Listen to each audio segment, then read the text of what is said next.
Bună, dragilor, și bine ați venit la o nouă citire. Dacă titlul te-a atras, înseamnă că ai aici cu siguranță un mesaj pentru tine. Îți mulțumesc pentru că mă urmărești, îți mulțumesc pentru că mi ești alături. Dacă vrei și tu o astfel de citire, te invit oricând, cu drag, doar pe aplicația de tarot și astrologie Cristina Zurba, disponibilă atât pe iPhone cât și pe Android. Bun, a început citirea. De asemenea, vă invit și pe Destiny, aplicația pe care vă puteți întâlni sufletul pereche. Acolo vi se recomandă persoane compatibile cu voi din punct de vedere astrologic și numerologic și asta e foarte tare, e ceva unicat în lume. Bun, la baza pachetului avem speranță, cadoul și boală, da, și avem casă. Aici e vorba de cineva care, știu eu, poate să-ți dea o veste care e destul de ciudată, aș spune eu. Poate e o veste legată de boală, poate e o veste legată de o lipsă de încredere a cuiva. Da? Aici poate să fie pentru unii dintre voi și faptul că pur și simplu poate sunteți într-un moment în care aveți stări. Da? Acum râdeți, acum plângeți, acum sunteți bine, acum nu mai sunteți bine. În continuare, pentru tine avem gânditorul, deci un moment în care te gândești aici foarte intens, te gândești în toate părțile, poate chiar un moment în care îți faci tot felul de planuri, îți faci tot felul de strategii, e un moment în care e posibil să ai parte și de cineva din jurul tău care îți poate oferi tot felul de gânduri.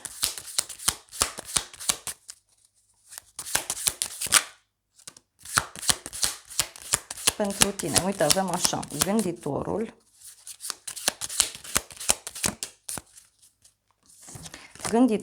regele de bâte și regele de cupe. Hopa, o legătură cu zodii de apă, rac, scorpion sau pești, dar mai văd aici și legătură cu zodii de foc, berbec, leu, săgetător. E ca și cum tu gândești aici lucrurile și din punct de vedere emoțional și din punct de vedere practic. De asemenea, ce mai văd eu, poate să fie vorba și despre o etapă în care lucrurile încep să se miște într-o direcție mult mai potrivită. Poate să fie vorba despre o situație complicată, poate să fie vorba despre o situație în care, știu eu, e nevoie să alegi, da? E ca și cum sunt două lumi, sunt două situații diferite, doi oameni diferiți. Și apoi avem lumea, da? Lumea care reprezintă, uite, o eliberare pentru tine. O eliberare, o bucurie, poate pentru unii să fie vorba și despre o decizie de destin, da? Care se ia undeva. Ia să vedem. A ieșit un mesaj. Ia să vedem. Uite, avem asul de cupe, da? Deci o veste bună care poate să apară. O veste bună, un nou început. Pentru casa ta avem căsătoria. Pentru casa ta, uite, văd aici o discuție pe care o ai cu cineva. Poate e vorba de o relație mai bună pe care o ai cu partenerul. Pentru unii, poate știu eu, vă vine cineva în vizită sau sunteți invitați undeva. Însă văd aici și foarte mari șanse de a cunoaște pe cineva prin apropierea casei. Hai să vedem despre ce este vorba. Cinciul de monede, aici nu știu, parcă sunteți singuri în doi, da? Fiecare e în tărâmul lui, fiecare e în lumea lui, fiecare e în legea lui.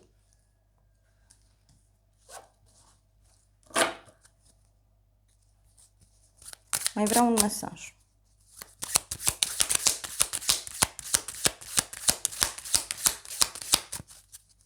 Pentru casa ta. Pentru unii poate să fie și un fel de despărțire. Avem și spânzuratul. Da, dragilor, pentru unii, aici să știți că e vorba de o relație foarte bolnavă. Da? E vorba de o relație în care lucrurile nu sunt absolut deloc bune. E vorba de o relație în care nu există comunicare, nu există iubire, apreciere. Uite, cineva aici care tot se simte singur, abandonat, lăsat deoparte. Mai vreau un mesaj.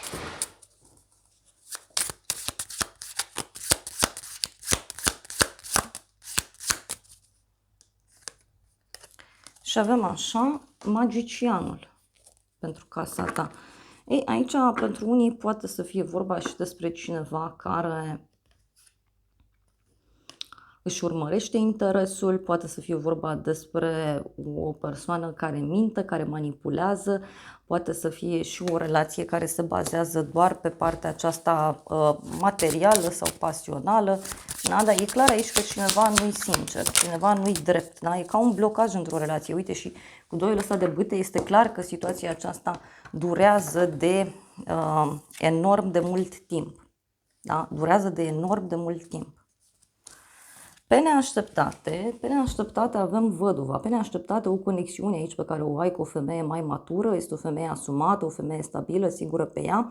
De asemenea, putem să discutăm și despre o persoană care a pierdut ceva la viața sa. Da? Este o persoană cu experiență, o persoană pe care nu mai interesează nimeni și nimic. Ia să vedem. În curând. Și cu persoana asta. Unii poate aveți treabă cu o firmă, cu o instituție. Ia să vedem și avem așa. 4 de monede, 2 de monede și faetonul. O legătură cu zodia Rac. Aici, în curând, văd eu că e ca și cum reușești să găsești o soluție, reușești să pui lucrurile în mișcare în legătură cu o situație pe care tu ai zis nu, lasă că așa o să fie, pentru că văd aici o persoană încăpățânată, cineva care a zis nu, așa e proiectul, așa rămâne. Și uite, aici se găsește un punct de mijloc și lucrurile se pun în mișcare, asta e foarte clar. Pentru alții mai văd și pe cineva de la drum care poate vrea să vină către tine sau vrea să-ți propună un anumit lucru. Ce o să te surprindă pe tine în viitor, aici avem drumul, un drum pe care îl faci sau cineva care vrea să facă drum către tine. De asemenea, în viitor văd aici și faptul că se pregătește o schimbare în viața ta. Da? Cineva vine grăbit către tine sau o persoană își dorește să călătorească către tine. Și avem așa, moartea și cavalerul de spade, o legătură cu un scorpion.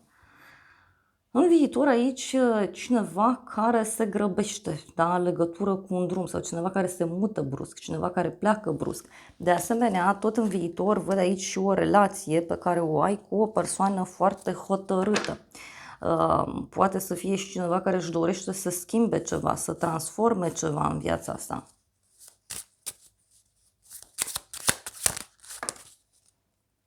Opt de monede în viitor. Poate să fie și o schimbare fulger sau ceva ce se deblochează legat de muncă.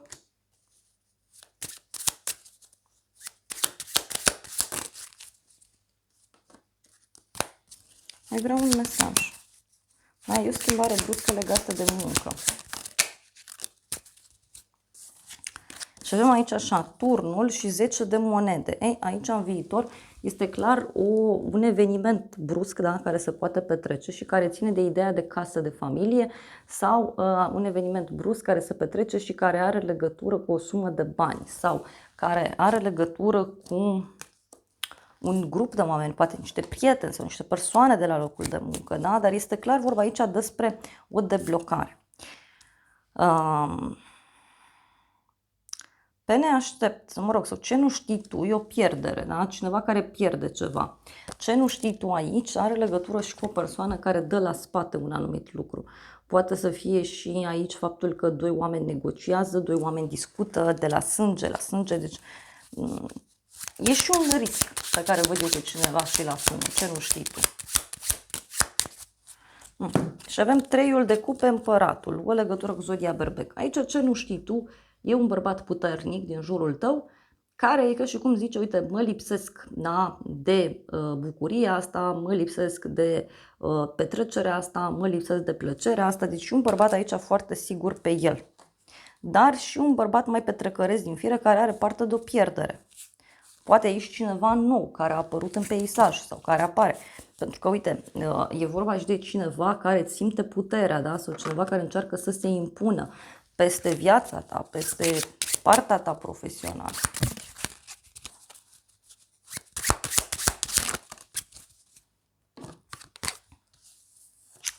Și avem așa, 9 de bâte, 4 de spade. Da? 9 de bâte, 4 de spade. Aici ce văd eu e că poate să fie vorba în toată această poveste și de o persoană care se simte obosită, plictisită. O persoană care simte cumva că nu mai poate, da? Poate acestui om este teamă să nu te piardă. Pentru că, uite, aici e și ceva legat de o așteptare, da? De niște lupte care se duc de mult timp. Na. Hai să vedem despre ce este vorba, ce nu știi tu. Și avem așa, gânditorul, bărbatul și mesajul. Ce nu știi tu, uite, e cineva care tu se gândește, cum anume să-ți dea mesaj, cum anume să te anunțe, cum anume să-ți scrie, cum anume să se apropie de tine. Și avem o surpriză. Surpriză mare. Deci, posibil aici o persoană care să încerce să te surprindă, să încerce să te prindă cumva într-o capcană. Sau, probabil, împăratul ăsta se gândește cum anume să facă să împace și o persoană și cealaltă, da? Avem aici păunul totuși. Deci aveți legătură aici cu o persoană foarte mândră, o persoană foarte sigură pe ea. Pe neașteptate, inamicul. Pe neașteptate e cineva aici care te privește după colț. Poate să fie vorba despre o persoană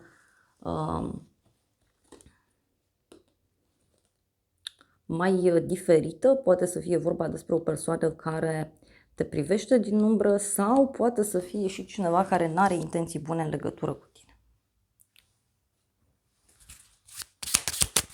Pe neașteptate.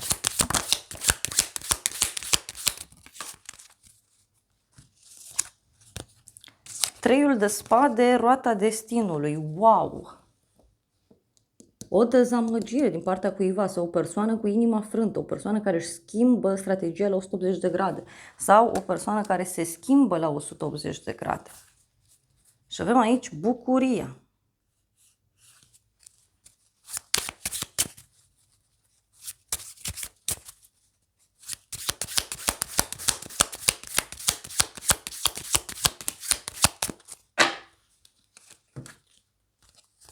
Soarele și judecata. Pe neașteptate. Un personaj aici, da, care își arată adevărata față sau cineva care izbucnește sau cineva care îți spune tot felul de vorbe. Cineva care încearcă pe cât posibil să se apropie de tine. Aici e cineva de la drum sau cineva care face acest drum. Ia să vedem, pe neașteptate. Și avem așa, o femeie căsătorită și cineva care vrea consolare. Ei, pe neașteptate, nu știu, poate cineva din jurul tău are nevoie de consolare sau cineva din jurul tău are nevoie de alinare, are nevoie de ghidare. Și ce o să te mire? Constanța, da? Deci ceva ce totuși continuă în jurul tău, ceva despre care tu nu știi. Poate să fie și o persoană care este cu ochii pe tine, dar poate să fie pentru unii și un secret pe care îl aflați. Asta o să vă mire. Ia să vedem.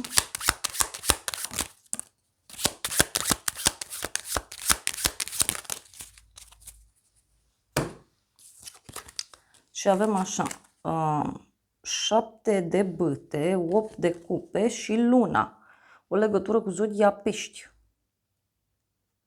Cineva aici care se luptă, da? Cineva care se luptă cu morile de vânt sau o persoană curajoasă, o persoană care își apără teritoriul. Și ce văd aici că e cineva care pleacă, care fuge.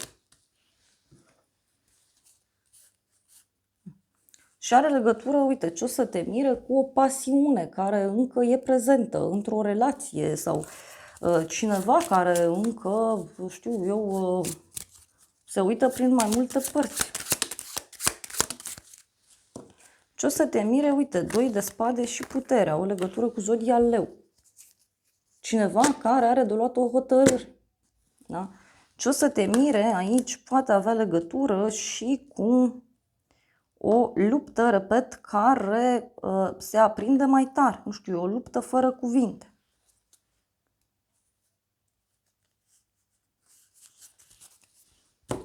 Poate să fie și o vorbă tăioasă aici. Ce o să te mire? Avem aici pe cineva care e gelos, cineva care reacționează așa într-un mod nebunesc. Iar apoi avem prizonierul, da? Și cineva care ca și cum nu poate să scape, da? De la închisoare, dar e vorba și de cineva căruia îi place așa să zboare din floare în floare, da? Din proiect în proiect, din persoană în persoană. Și vede aici, uite, e o persoană foarte supărată. Da? Deci asta o să te mire, o persoană foarte supărată. Hai să vedem ce zice acest oracol.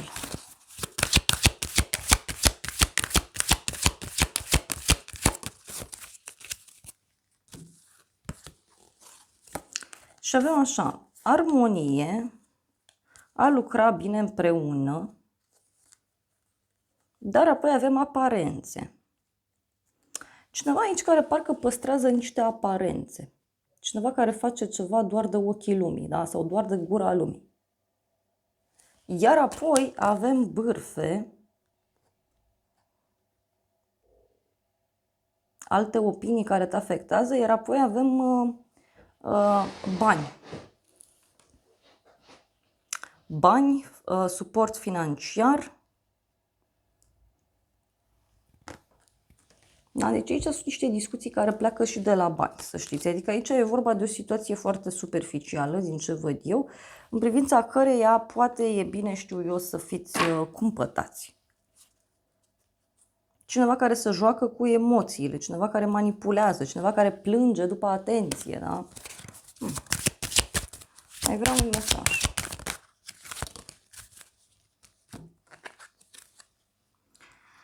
Minciuni ascunse, cineva care acoperă adevărul, cineva care nu spune toată povestea și apoi avem un vis care devine realitate.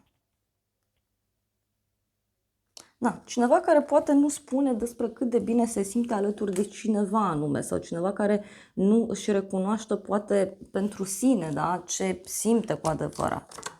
E o persoană care, nu știu, poate vrea ceva ascuns. Da? Da. Și e ceva ce s-a mai întâmplat și acum cumva se repetă. Dragilor, acestea au fost previziunile de această dată. Eu vă mulțumesc pentru prezență, vă îmbrățișez cu drag, sper din suflet să vă fie de folos informațiile și să ne revedem cu bine și data viitoare. Eu vă doresc să aveți parte de o zi sau de o seară cât mai frumoasă.